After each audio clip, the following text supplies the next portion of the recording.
welcome to Benz Garage. In today's video we're going to review this beautiful 1990 Mercedes 500 SL.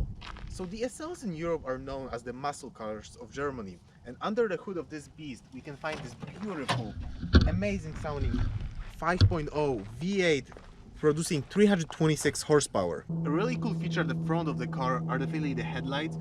As you can look at those headlights, you will see those are the European headlights. The US headlights, because of the regulations back in the days, had a little plastic trim around them and the sealed beam was inside of the plastic trim. Those European headlights look way nicer, plus they have different windshield wipers which cover basically the whole headlight at this point. The only problem is, as the owner tells me, the windshield wiper basically doesn't work. So in 1990 the car actually came with remote control to open the doors and lock them. Sadly, this car, for being almost 30 years old, already someone lost it, previous owner lost it. But that brings us to the most fun part on the door handle. When you put the key in and lock the car, obviously all the locks lock up, and as you can see, the little red light tells you that the car is locked. When you open it, a little green light turns on to tell you that all the doors are unlocked and ready to get in. Moving to the back of the car, we have the trunk. Nothing really special over here. You press a button to open the trunk. The previous owner installed subs in the trunk, but as you can see, there really isn't nothing interesting in the trunk. Later models came with the phone as well as a 6-disc CD changer. Moving to the inside of the car, there's a lot of very interesting features in here. One of my favorites is definitely the lack of glove box, because what that means is that there's a lot of different storage that we would probably not get if the glove box would be in place.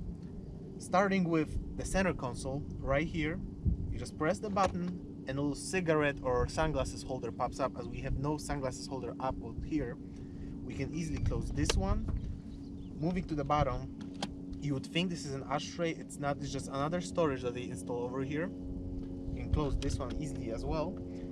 You can slide back the armrest, because the armrest is adjustable. You open one of those roll-up plates down and the other one up. In normal case scenario, there would be a 6 cassette holder, not CD holder, cassette holder in here.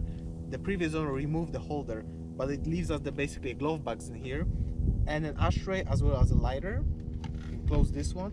There's another storage right in here, so you just press the button and open it up, and there is a really deep armrest storage which gives us 4 different storage places just in the center console.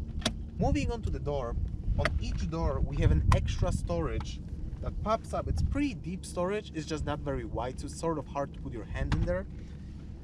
Also, there is, moving on to the back, another 2 storage bins right behind your seats where the back seats would be.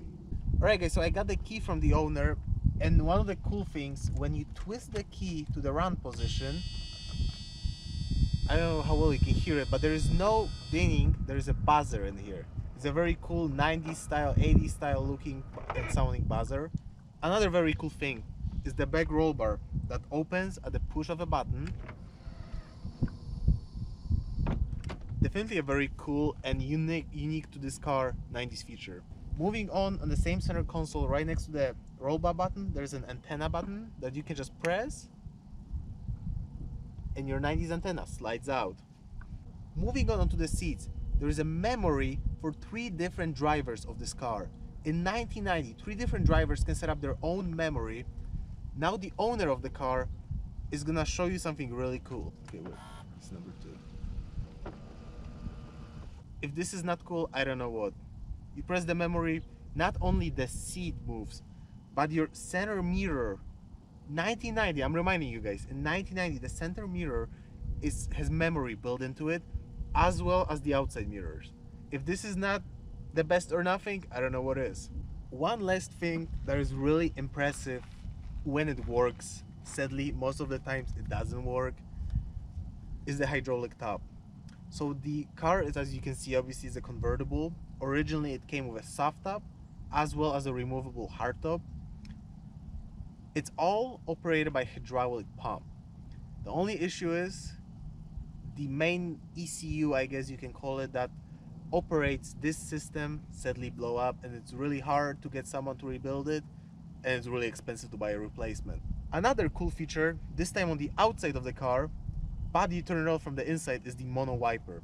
I really wish more and more cars would have the mono wipers, but for some reason, I don't know if it's regulations or it's just design, the car designers just get away with it.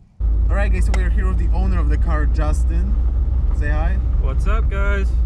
So you probably know Justin from other Poland Garage videos, but this is actually his car that we're reviewing today. And maybe he can tell us a little bit more about the driving experience that he daily drives basically this car. How this car feels to you? Well, for me, it's a great daily driver other than gas mileage. I get about average, I would say like 10 miles per gallon on a good day.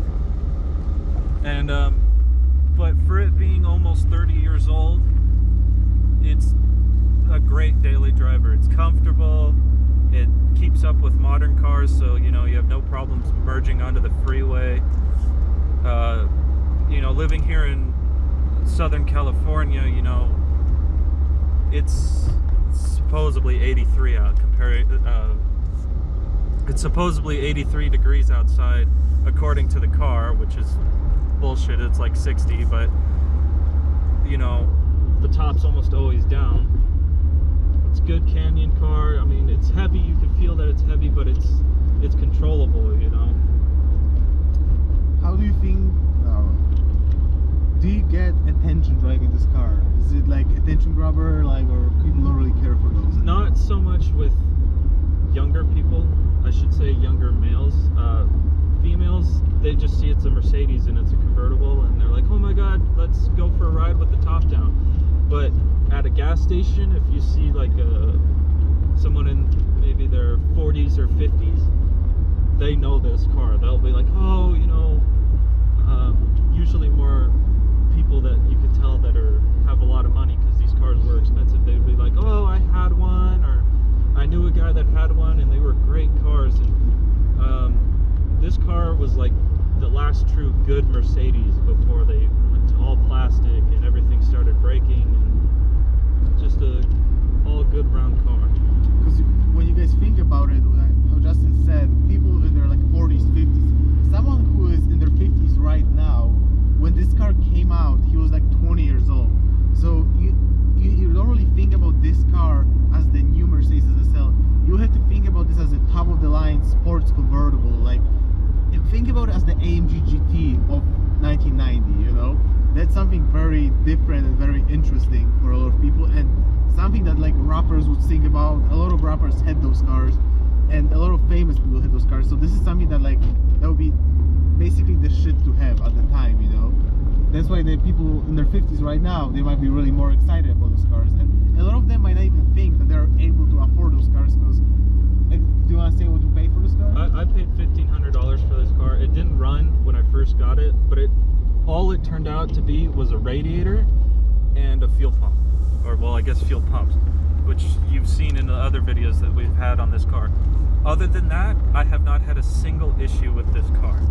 I've put almost 3,000 miles on it. Not a lot, but you got to remember this car sat for 11 years parked, and it started getting daily driven. You would think if it started having issues, it would have shown its face by now, but other than the fuel pump and radiator, I drive this car back and forth to work almost every single day, and it's been a great car to me. Alright guys, so just one more thing before we end. We're going to do a 0 to 60 pull. Well, we're not going to do a 0 to 60, but we're going to do a little pull here so you can see how well it moves. So we're going to be getting on the freeway here.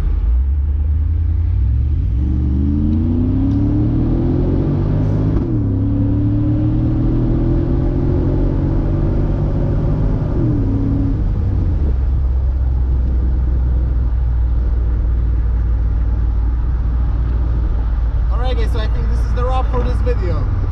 Alright guys, later. Alright guys, I hope you enjoyed this video. If you did, don't forget to give it a like, subscribe, stay tuned. See you next time. This is my Mercedes.